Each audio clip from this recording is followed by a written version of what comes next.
sorry I kept you waiting when it came to this solo. Biz moving dolo, oh no, I still hold it still, let the pole blow. Pedal to the flow, that's how I roll, cause it's all I know. I'm all about my paper route, checking the bag. I'm getting mine, get yours, and we gon' leave it at that. I'm feeling good, so I'm stepping out to celebrate the life that I'm living. I eat like every day Thanksgiving. What's good, YouTube? Welcome back to the channel. If you're new here, welcome. Hit that subscribe button for me. If you're a returner, welcome back. Go ahead, hit that like button for me. Basically, what today's video is going to be about is the best camera settings to record reels or YouTube videos. So I'm basically going to screen record my screen and show y'all the settings I use personally and any recommendations I have. So I'm about to get started with that in 3, 2, 1. Boom. All right, so we're going to click on settings, and you want to go all the way down to camera. You see camera right here. Starting off, we're going to go from the top. We're going to go from the top to the bottom. So starting at formats, you can have on high efficiency or most compatible. I personally just had on most compatible, but I'm gonna turn it on high efficiency just to see if it makes a difference or not. And as you see, I have my Apple ProRes and my Apple Pro Raw off, but I mean, it's optional. You can definitely turn those on if you want. I just don't need them.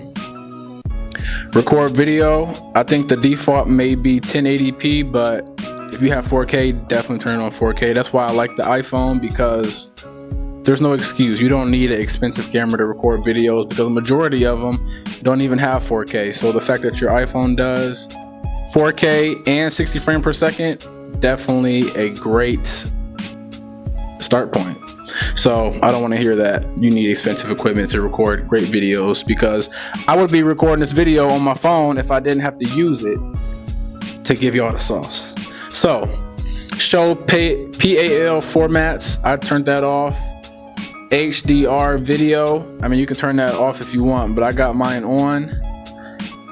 Auto FPS is on auto 30 frames per second. You can turn your lock camera, you can turn that off. And then we're going to go down here to slow-mo. I don't personally need slow-mo. If I want to put my video in slow-mo, I will do that in the app when I get to the editing process, so I don't touch that. But that's already at 1080p anyway, so. And then record stereo sound, you can turn that on, you can turn that off, totally optional. I got mine on. Preserve settings, you want to turn camera mode on, creative controls on, exposure adjustment on. And exposure adjustment is basically when you press your camera, when you press the screen while you're in the camera app, it's going to be a yellow square that pop up for y'all that don't know that. You can press and hold it to lock so it stays at the exposure it's at, or you can move the dial up and down, which if you go up it makes it brighter, if you go down it makes it darker. Night mode, I personally have mine off. I don't really need it. Portrait zoom is basically, you can turn that on if you want. I got mine on just to make it easier when I'm recording a different type of videos. Live photo, you can turn that off, but I personally have mine just because sometimes I take pictures and they be funny and I want to save the video of the picture. Use volume up for burst. That's basically using your turn up volume button to take multiple photos. That's what a burst is. It's multiple pictures.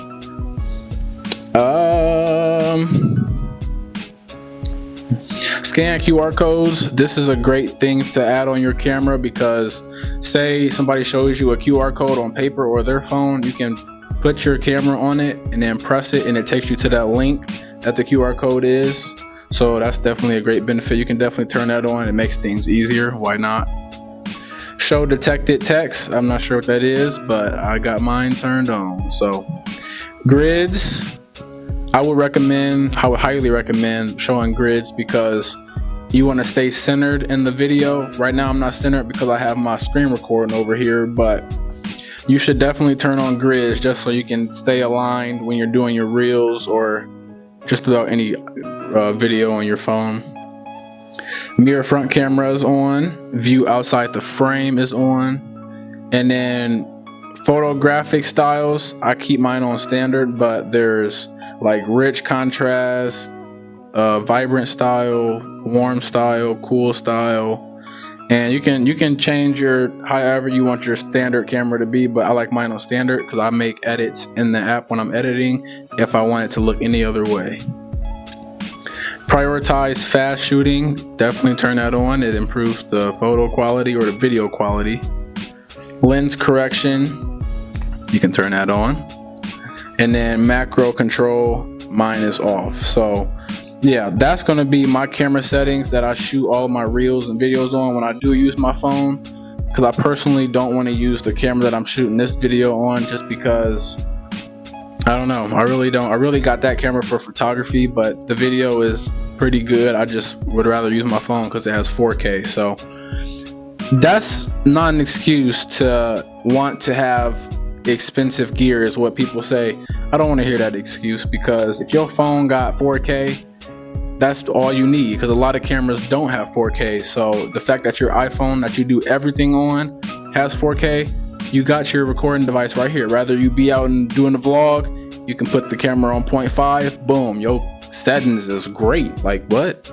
But yeah, that's gonna be the end of this video. So if you enjoyed it and if it helped you, make sure you hit that like button for me, subscribe if you haven't already, and share this with a friend that wants to possibly pursue content creation or just record videos in general. And I'm gonna catch y'all on the next one. Peace.